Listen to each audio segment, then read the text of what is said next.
What if the voices that lifted millions out of pain had nothing left for themselves? Gospel singers spent their entire careers giving everything to the church. They stood in pulpits, on stages, and in recording studios bringing hope to congregations that depended on them. But behind the anointing and the applause was a financial reality that fans never got close to. These artists were broke. Not struggling, not tight. Broke. Living hand to mouth while crowds celebrated their names. Sleeping in their cars while the church building stood full. Selling their songs for pennies while churches made millions. These are 25 gospel singers who were completely broke behind the scenes. 25. Edward Hawkins. Edward Hawkins gave gospel music some of its most beautiful arrangements. He directed choirs with a precision that changed how gospel sounded inside American churches. His legacy lives in every contemporary gospel arrangement still performed today. Behind that legacy was a man who made almost nothing from his influence. The gospel industry celebrated his sound, but not his bank account. Churches that used his arrangements did not pay him royalties. Record companies that built catalogs around his work did not cut him in. He directed choirs for decades, but kept living from paycheck to small paycheck. The fame that came from his work never translated into security for Edward Hawkins or his family. He spent his later years doing the same work for far less compensation. Younger artists who studied his methods earned more money than he ever would. The system he helped build did not build him a future worth having. Edward Hawkins invented a sound the whole church copied. He never got paid like someone who changed gospel music for an entire generation. 24. Edna Gallman Cook. Edna Gallman Cook sang with a presence that moved entire congregations to their feet. Her voice carried power that felt genuinely called by God. She recorded songs like I've Been Redeemed that became standards in black churches everywhere. Despite that reach and respect, she lived her entire life in financial struggle. She took whatever paying gigs came her way to keep her family fed. Gospel was not treating her like the legend she was. It was treating her like someone grateful to perform for room and board. Her influence far exceeded her income, and that gap never closed. She watched younger singers build wealth on musical ideas she pioneered. They had better contracts, better management, better luck with labels. She had her voice and her faith, and not much else besides. Edna Gallman Cook redeemed thousands of souls through music. She never got redeemed from the poverty that followed her career. 23. Marion Williams. Marion Williams had one of the greatest voices gospel has ever produced. She could move from a soft whisper to a shout that shook a sanctuary. Aretha Franklin studied her voice. Modern gospel singers still reference her tone and delivery. And Marion Williams lived most of her life with very little money. She toured constantly because touring was the only way to make money. Living on the road meant spending most of what she earned just surviving. Hotels, food, transportation ate up the small payments she received. The exhaustion of constant travel aged her faster than it should have. Churches that packed auditoriums to hear her sing did not compensate her well. Record companies that pressed her voice onto vinyl did not build her wealth. She had the respect everyone said she had. She did not have the security that should have come with it.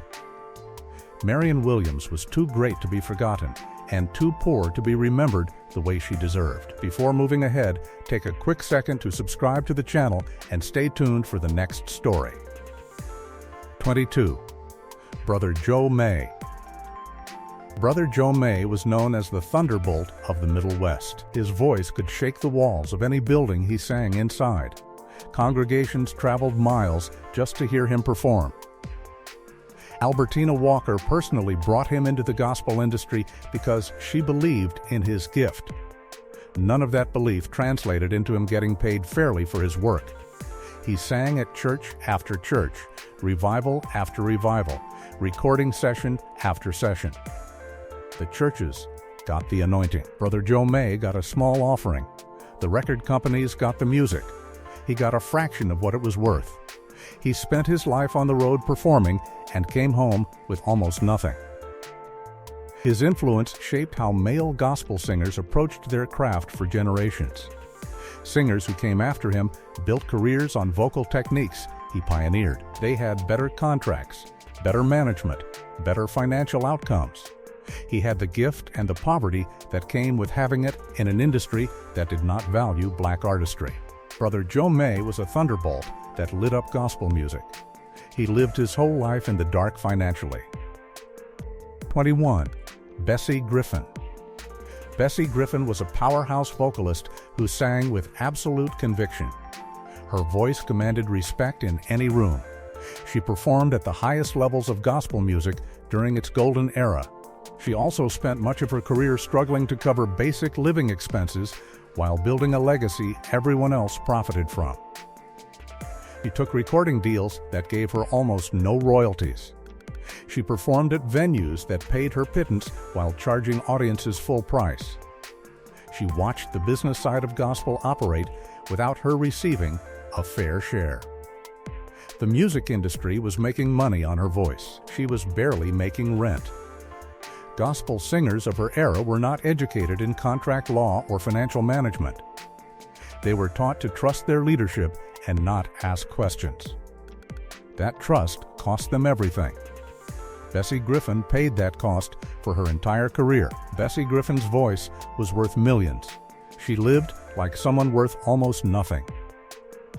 20. Dorothy Norwood. Dorothy Norwood had a voice that could convey pain in ways that reached people's souls. She was one of the most powerful vocalists in gospel music history. She recorded consistently and performed constantly throughout her career. Despite being everywhere, she had almost nothing when her career started to slow down. The gospel industry treated her like a workhorse, not like an artist deserving protection. She recorded album after album without building any real wealth. Each project meant more exposure, but not more money. The structure of gospel recording was designed to keep artists dependent on the next gig. She spent her productive years building the careers of other gospel singers. Young artists learned from her. Record companies built their catalogs using her voice. She got paid the same as always, which was barely enough to survive. Dorothy Norwood was integral to keeping gospel music alive. The industry kept her barely alive in return. 19. Inez Andrews. Inez Andrews could whistle and hit notes that nobody else could reach. Albertina Walker said that nothing worked for the Caravans until Inez started whistling. Her high notes became the signature sound that made the group legendary. She also spent years performing that legendary sound for legendary poverty. She was with the Caravans during their commercial peak. The group toured by Cadillac and performed at the best venues in America. Inez Andrews sang her heart out at Carnegie Hall and Washington's Constitution Hall. She came home from those performances with barely enough money to pay rent. The Caravans as a whole dealt with low pay and segregation on the road. For Inez Andrews, the struggle was personal. She was building a family while traveling constantly for almost nothing. Every dollar she earned came at tremendous personal cost. Inez Andrews hit notes no other human could produce. She could not produce enough income to build a secure life. If these stories are landing, subscribe and hit the bell so you never miss what comes next. 18. Bessie Griffin. Bessie Griffin sang with absolute power in her voice. Every note carried genuine spiritual weight and presence. Congregations responded to her authenticity. The music industry responded by underpaying her for decades. Her artistry was celebrated. Her bank account was ignored. She performed at major venues and recorded multiple albums throughout her career. None of that resulted in wealth building. She was a working artist in an industry that was designed to extract her labor without adequately compensating it. The business model of gospel music in those decades was built on exactly that dynamic. She built a legacy that still influences gospel singers today. She left almost nothing behind except that legacy. Her family inherited her influence but not her financial struggles, because she never escaped those struggles herself. Bessie Griffin's voice was legendary. Her financial reality was tragic. 17. The Caravans. The Caravans were one of the most successful gospel groups in history. They toured by Cadillac and performed at the best venues in America. Audiences loved them. Record companies loved them. And almost every member of the Caravans spent their years with the group in financial struggle.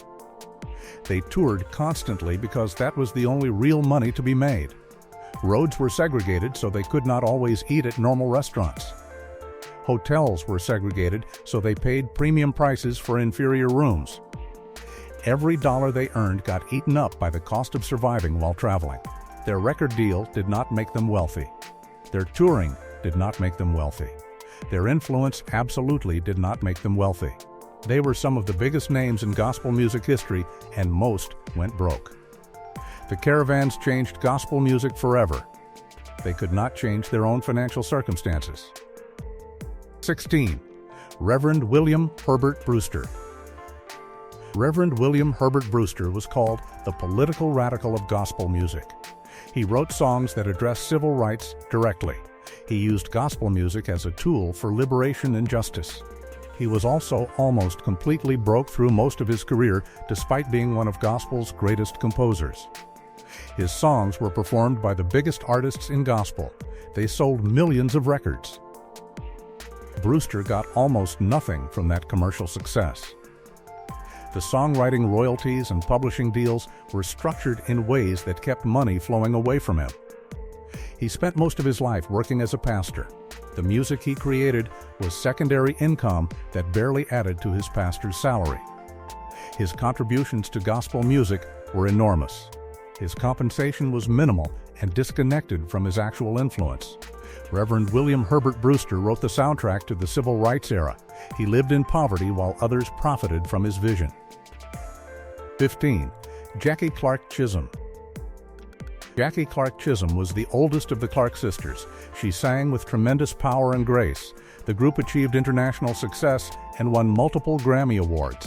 Jackie Clark Chisholm participated in all of that success, and most of it did not translate into personal wealth. The Clark sisters shared whatever money the group made among all the members. Jackie Clark Chisholm's solo career never matched the commercial success of the group. She was always connected to the collective, which meant she never built independent financial security. She spent decades performing at the highest levels of gospel music. She raised a family while working constantly. The financial stability most artists dream of never came her way, despite her contribution to one of gospel's greatest legacies. Jackie Clark Chisholm was literally born into gospel royalty. She lived most of her life without the financial security that should have come with it.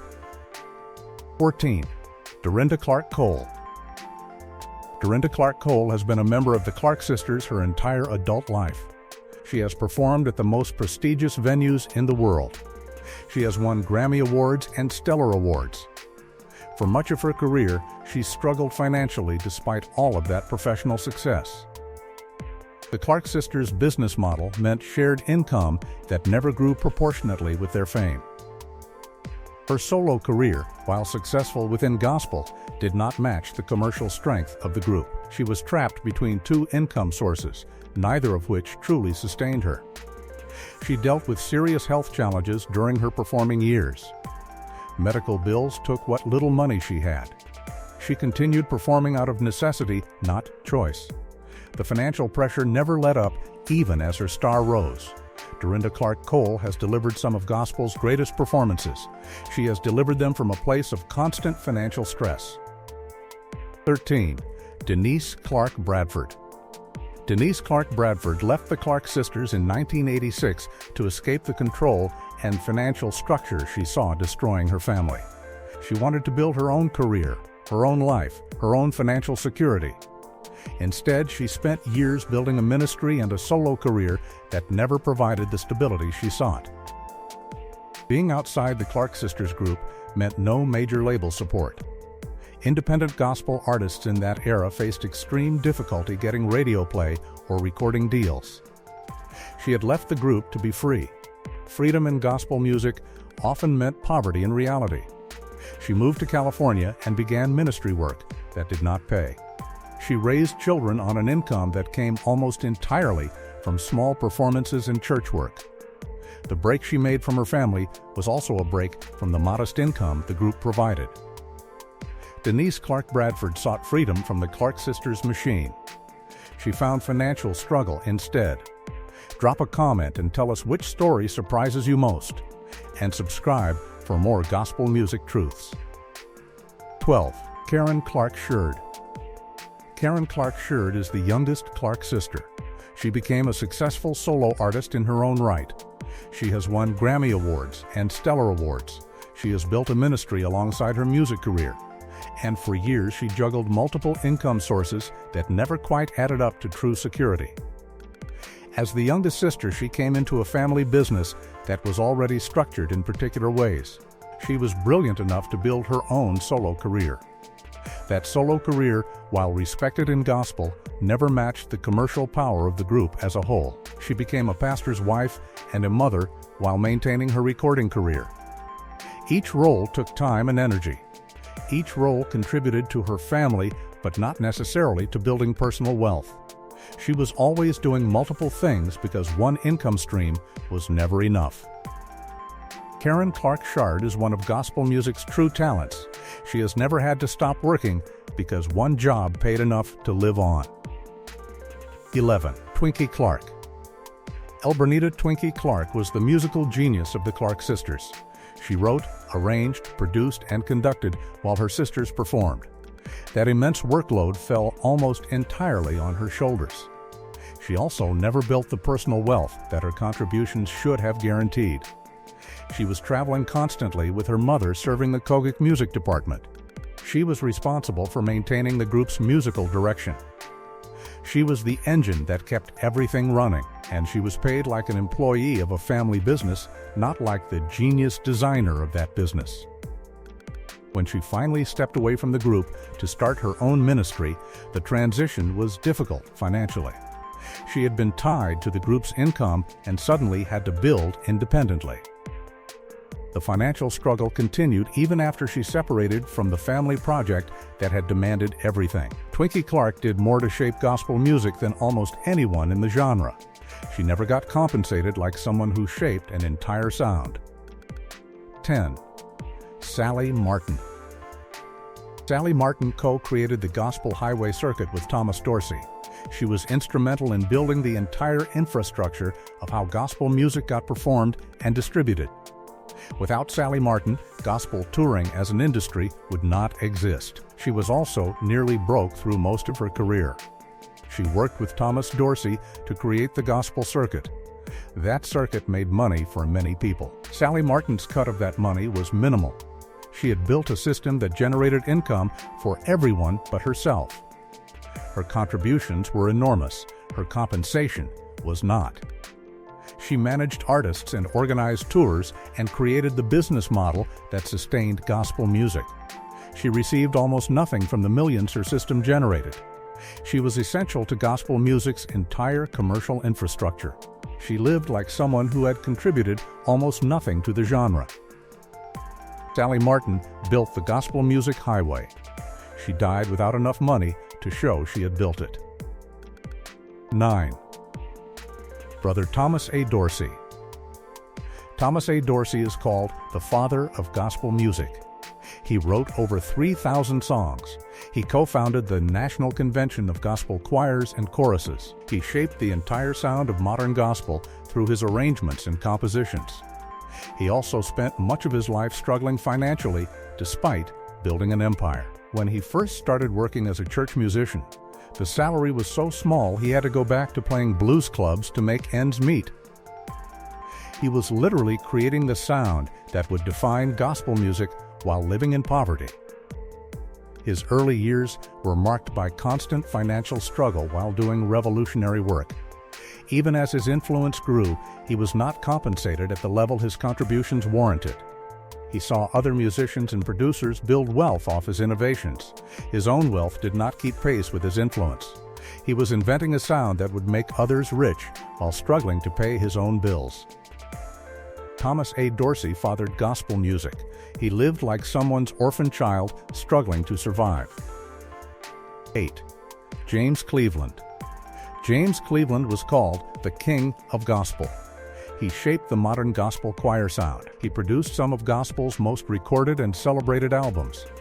He influenced every major gospel choir director who came after him. He was also broke for most of his career. He worked constantly and produced constantly and performed constantly. None of that constant work translated into building wealth. The business structure of gospel music in those decades was designed to keep artists dependent on the next project.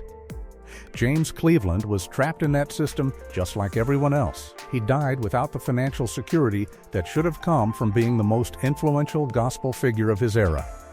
His legacy was worth millions. His bank account was not. The gap between his influence and his financial reality was as wide as it was for any gospel legend. James Cleveland was the king of gospel. He never got to live like royalty. 7. Shirley Caesar. Shirley Caesar started singing at 4 years old. She recorded professionally at 12. She became one of the most powerful gospel voices in history. She also spent her early and middle career years earning far less than she deserved. The struggle was real even for Caesar. She was with the Caravans during their peak years. The group toured constantly. Shirley Caesar was one of the main draws. She was not one of the main beneficiaries financially. She lived on the road for years, performing at the highest level and coming home with barely anything. When she launched her solo career, she eventually found better financial footing. But the years building her reputation came with genuine financial struggle. She was building a legend on a laborer's income. The disparity was stark, and it was painful. Shirley Caesar became the First Lady of Gospel. She spent years building that title, living as a working-class artist with working-class struggles. 6. Dorothy Love Coates. Dorothy Love Coates had one of the most powerful voices in gospel music history. She wrote gospel standards that became part of church culture forever. She performed with conviction and presence that moved entire congregations. She was also poor, completely, genuinely poor for most of her career. She was with the Gospel Harmonettes when they recorded for Arca. That recording got poor sales, and the group was dropped. From that moment forward, she was an independent artist without major label support. That independence meant performing constantly for small venues and small pay. She could not break onto the national stage the way some of her peers did. She spent her life performing in churches and small venues. The impact of her voice was enormous. The income from her voice never caught up with the impact she created. Dorothy Love Coates changed gospel music forever with songs that still move people. She lived her whole life in poverty for that contribution. 5. Albertina Walker. Albertina Walker created the Caravans and shaped the entire landscape of gospel music touring. She identified talent like Shirley Caesar and James Cleveland before anyone else recognized them. She managed the group and kept it running and built one of gospel's most important institutions. She also struggled financially through most of that journey. The Caravans toured by Cadillac and played major venues. That glamorous appearance hid the financial reality. Albertina Walker made far less than her contributions warranted. She was building an empire and living like someone building something much smaller. She eventually had success with her solo career. But the years building the Caravans came with real struggle. She was solving everyone else's financial problems through her business genius while struggling to solve her own. Albertina Walker was the star maker of gospel music. She could not make enough stars to make her own life financially secure. Subscribe and turn on notifications. These stories matter, and we need you to see them. 4. Andra Crouch. Andra Crouch changed contemporary gospel music with his innovations in songwriting and arrangement. He collaborated with Michael Jackson and Madonna. He won multiple Grammy Awards. He brought gospel into spaces it had never reached before. He was also broke for much of his career despite all that success. Early in his career, he did not have the business infrastructure to protect himself. He made recording deals that did not serve his financial interests. He was so talented that he stayed busy constantly. Being busy constantly did not translate into financial security. Even as his influence grew and his awards multiplied, the business structure of gospel never shifted to adequately compensate him. He had to work harder and longer to build any kind of security. By then, decades had already passed in which he should have been building wealth. Andrew Crouch brought gospel to the world. The world did not compensate him appropriately for his gift.